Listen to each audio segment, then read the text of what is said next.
Vous connaissez l'ananas? Bon, ça c'est le petit modèle qui pique beaucoup.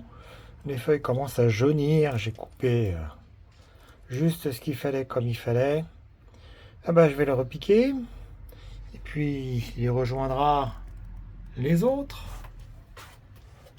Je sais pas ce que j'en ferai, je sais pas ce que ça donnera, mais ça m'amuse. Puis tant que ça veut pousser, puisque ça veut pousser, je vais laisser pousser. Donc je vais commencer par prendre un pot assez grand. D'abord parce que ça m'évitera d'y penser, ensuite parce que j'ai l'impression que ça goinfre pas mal ces petites choses, même si la terre doit être relativement poreuse, j'imagine, bien drainante. Je mettrai un peu de cailloux au fond, on verra ça. Puis c'est surtout d'avoir un pot stable. Bon, j'avais pas la taille en dessous, donc ce sera cette taille-là. Voilà, alors, comme j'ai enlevé les cailloux dans le terrain il n'y a pas longtemps, bah, voilà, c'est un peu gros, je vous l'accorde. Mais moi, ça m'embête toujours de mettre des billes d'argile dans le terrain, ça m'agace. J'irai pas jusqu'à dire que ça, c'est du naturel, mais bon. Allez, on rajoute un peu de terre et on y va. Voilà, bon, la dernière fois j'en ai fait un, je l'avais mis dans de l'eau pendant 2 semaines. Il avait fait de superbes racines, à peu près vers le milieu, dans cette zone-là. Un peu de la taille d'une allumette, toute blanche. C'était assez amusant d'ailleurs. Puis là, je m'embête pas. En plus, il fait plus très chaud. Donc, je vais certainement les rentrer. Bon, il est pas aussi gros que ça quand même. Voilà. Aïe. Touch. Aïe. Hmm. Et en plus, ça pique. Ouais. Donc, voilà. Je vais recouvrir un peu.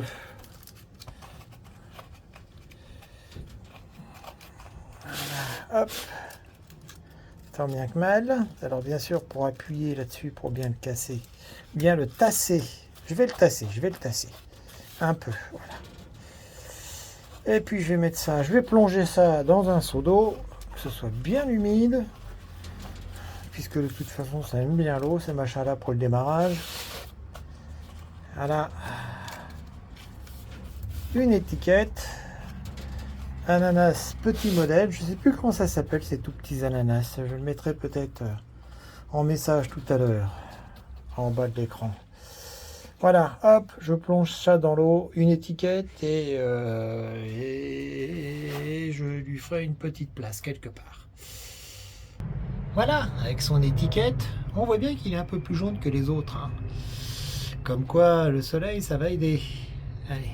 Et au bout de quelques mois, eh bien, figurez-vous que ça fait des racines. Ça pousse, ça pousse, ça pousse. On devine les racines au travers. Certains s'en sortent beaucoup mieux que d'autres, peut-être une question de taille de peau. Comme vous pouvez le voir, les racines vont très bien, hein. On est très loin de la taille des ananas tels qu'on le trouve au supermarché. Qu'est-ce que j'en ferai? Ah, ça c'est une bonne question. Si vous avez de la place, envoyez-moi un petit mot et ce sera à disposition chez moi. Alors bien sûr, tant qu'à m'amuser, je vous cache pas que j'en ai mis comme ça 2 ou 3 dans un coin de la serre. Et comme vous pouvez le voir, de temps en temps, ça récupérait de l'eau avec des éclaboussures. De temps en temps, gentiment, j'y pensais, je mettais un peu d'eau. Et ça marche dans de la terre basique. Celui-là, c'est un Del Monte Gold Extra, oui, si tu veux. Du 21 février, quoi, à peu près.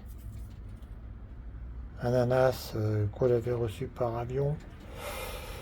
Au supermarché, hein, bien sûr. Donc, voilà ce que ça donne. Et puis, ça restera là quelques temps jusqu'à ce qu'il fasse vraiment froid. Je les mettrai en attente, soit à la cave à 10 degrés, soit dans une chambre derrière une fenêtre, avec les autres plantes à fleurs. Comme décoration, pas si moche. Pas si moche, enfin, à condition d'avoir des pots de fleurs avec des cache-pots dignes de ce nom, hein. Voilà, amusons-nous.